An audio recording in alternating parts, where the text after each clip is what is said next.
So we're getting pretty close to St. Patrick's Day, and being Irish, that is one of my favorite holidays. That means corned beef. Corned beef is an absolutely delicious cut of meat, and once I started smoking it, it completely changed the game. So today I'm going to show you a great way to smoke a corned beef brisket.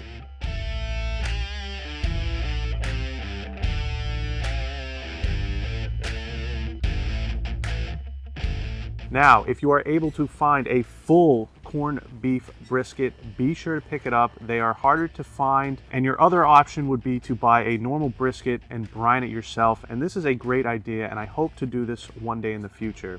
The problem with this is fridge space. That brisket is going to take up a lot of your fridge space for a long period of time while you brine it. Now, having a second fridge would be ideal for this, but for those of us that don't have the fridge space, go ahead and look for a pre-brined corned beef full brisket. They are out there, and that is exactly what I'm going to be smoking today. And here is the corned beef brisket.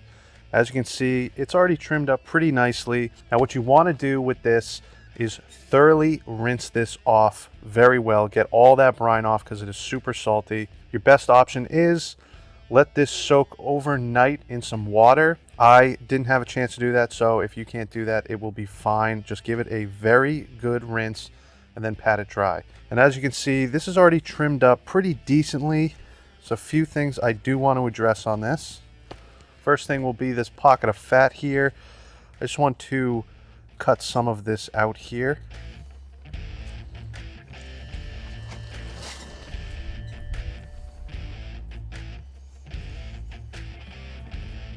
So there's just a lot of fat there. Just go ahead and trim a little bit of that out. So the bottom of this is already trimmed up very nicely.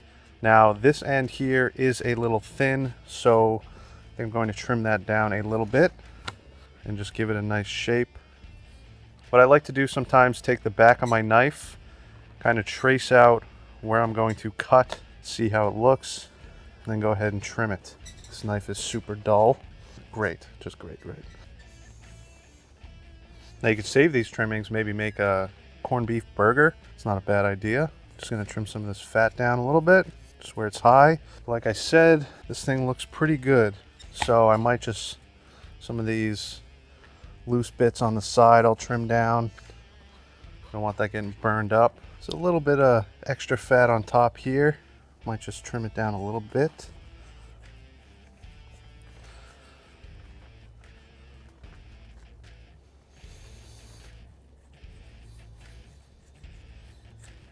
Alright, so that looks pretty good for me.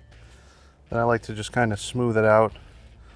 Make sure we don't have any high spots or anything like that. This isn't too bad. Let's go ahead and season this up. Alright, so with a corned beef, you have a few options. The only option you don't want to use is salt. This thing is plenty salty enough. Don't add any seasoning that has salt on it. Now, sometimes I like to take that seasoning packet that comes with the corned beef, take all that seasoning, grind it up till it's nice and fine, and use that. That is a great option. But today I want to go super simple with this. So I'm just going to put on a nice heavy coating of black pepper to give this thing a beautiful crust. And this is all we're going to need. You can throw in some garlic powder if you want, but you don't need it. That brine has plenty of flavor. So we just want to get a nice peppery crust on this thing. Kind of like a pastrami, which is very similar to corned beef. And you can use a binder if you want. I would suggest mustard because mustard and corned beef go so well together. But again, I don't usually like using binders. If the meat is wet enough, this seasoning will have no issue sticking. So you can see a nice heavy coat of black pepper. Make sure to get the sides. Now we'll get this flipped over. Then another generous coating of black pepper on the top here.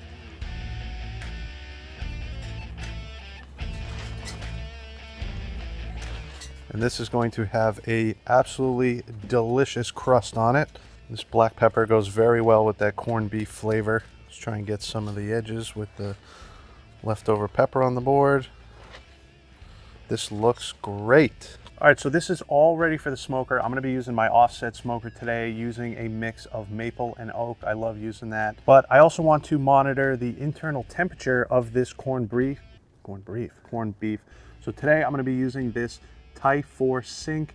This is an awesome wireless meat thermometer. So you can see it comes with 2 probes here, which is perfect because I'm gonna be able to monitor the point and the flat with this. So I'm gonna go ahead, pull one of these probes out, get this inserted into the point.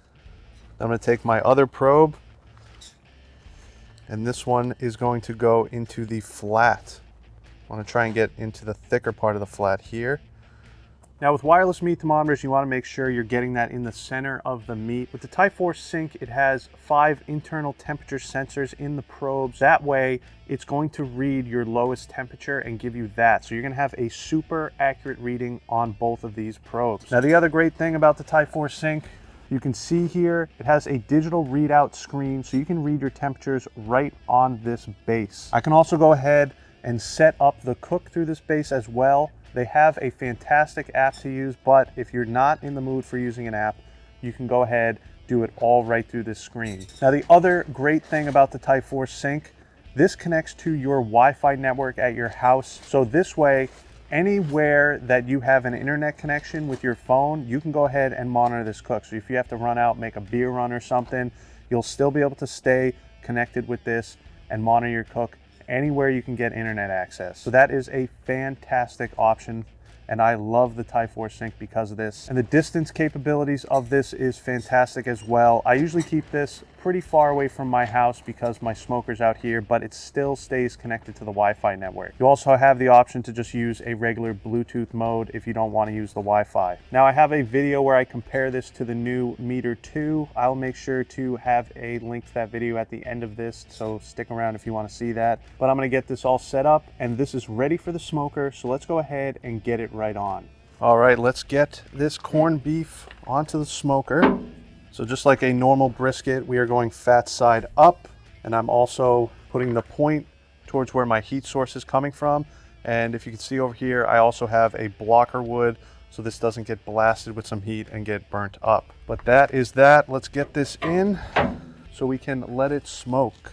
All right, so we got the brisket on the smoker. I'm gonna be running this thing around the 225 degree mark for at least the first 2 hours. After that, I'm gonna crank it up probably to 300 plus degrees, anywhere between 300 and 325. Now the reason I do this is because on my large offset smoker, I get a lot of airflow. This allows me to run a hotter temperature. Especially on a cold day like today, I can get a great amount of airflow on this thing. So I'm not concerned at running it at such a high temperature. Now my plan for this corned beef brisket is to do a no wrap cook the whole way because I want this thing to have an awesome bark on it. We'll see how we are coming along later on in the cook. I may decide to wrap it, but I'm hoping to do a no wrap cook on this thing. Once it reaches an internal of around 195 to 200 degrees, I'm gonna go ahead, pull it off, let it rest for a bit, then it's gonna go in my warming cabinet overnight.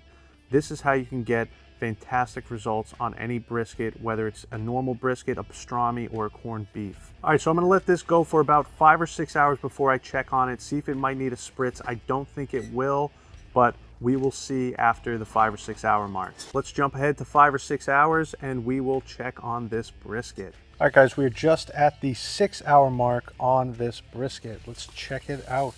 Oh, that's looking great. So according to the TYPHUR, we're getting 153 in the point, 151 here in the flat. You can see that nice bark we got on there. That's exactly what I want. Let me go ahead and just check it with an instant read. Yeah, so we're about 150, 151 here in the point, 149-ish in the flat, 150. So we're about 150 all around in this brisket. But again, you can see it's got this nice bark on it already.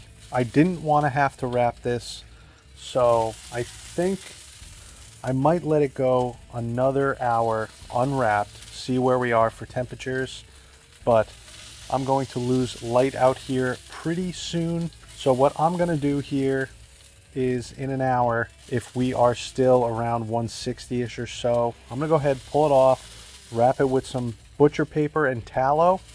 I'll get it back on here until we get to about 195 degrees. Then I'm gonna pull it off, let it rest to 140, unwrap it, wrap it in some new butcher paper with tallow, and then it's gonna go in my warmer overnight for about 12 hours or so to rest. Then I'll bring it out tomorrow. We'll slice into it and see how it came out. But I will see you guys tomorrow and I will let you know exactly how this went down. So after 7 total hours cooking unwrapped on the smoker, I was at about 170 degrees in both the point and the flat, but the bark was exactly where I wanted to be. So I went ahead, pulled it off, got it wrapped up in some butcher paper. I didn't put any tallow in it, just straight butcher paper. I got it back in my smoker, ran it around 275 to 300 degrees. After 2 hours, I was at 195 in the point and 200 in the flat. So I took it off, let it rest for about 2.5 to 3 hours. So it took that amount of time to get this to come down to about 145 degrees. After that, I unwrapped it from the butcher paper it was in.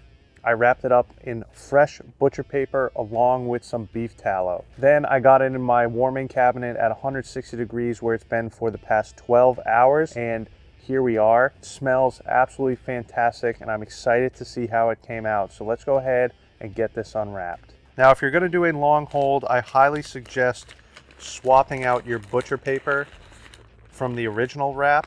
A lot of times I've found if you go ahead and just throw it right in the warming cabinet, the bark tends to stick to the paper, and this really helps for the bark to not stick. And we have a beautiful bark on this thing, so we didn't want to lose any of it. Yeah, this thing is amazing. The other thing the long wrap with the tallow does is allows this bark to soften up, but check this thing out.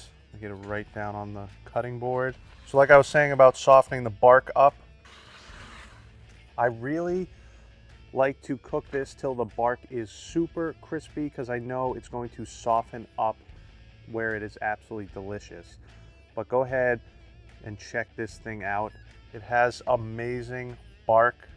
That's what all that nice pepper has done. You can see it's super tender. Just check that thing out. Now that is some amazing bark right there. So let's go ahead, slice this up and see how it came out. All right, so check that out. You can see how beautiful that bark is. Nice and tender. So I'm gonna cut it in half right about where the point and the flat meet. Oh yeah, and it is super tender.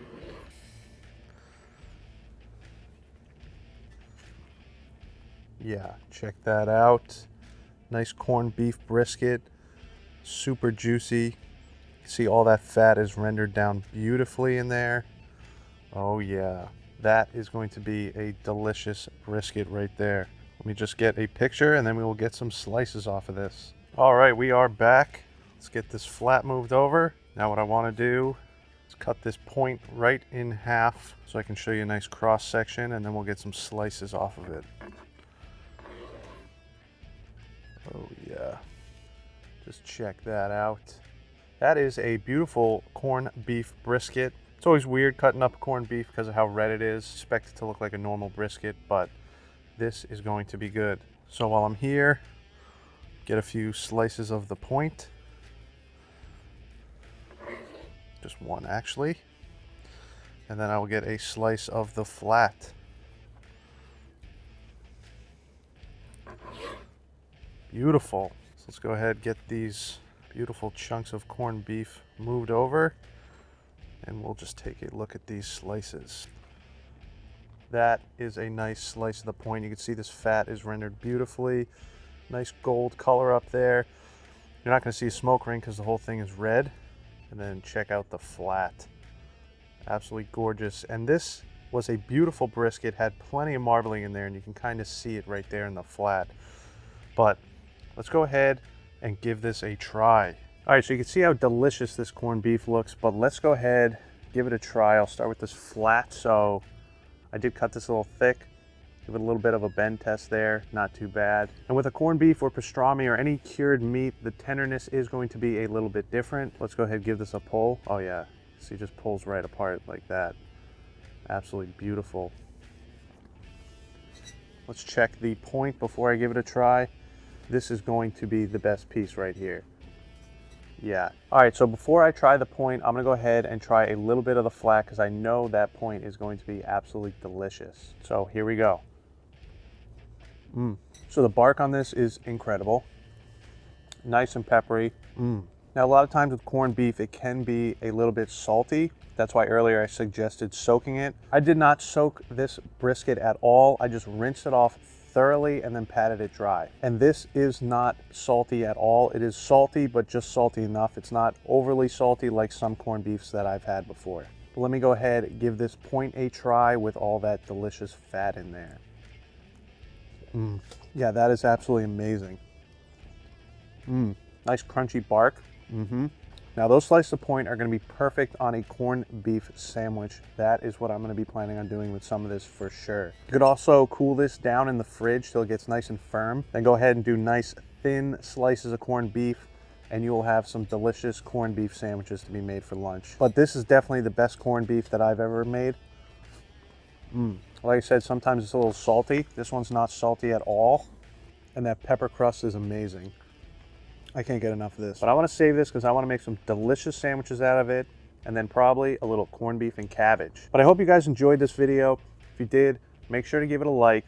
I will put a review video for that TYPHUR sink right over here. I'll also put a link to one of my other brisket videos over here that I did in an Aaron Franklin style. That came out fantastic. Be sure to check it out. And if you're new to the channel, make sure to subscribe right over here. And I will leave a link to everything I like to use in my video right down below in the description. If you guys have any questions or suggestions, please leave them in the comments. But most importantly, get out there and smoke something good.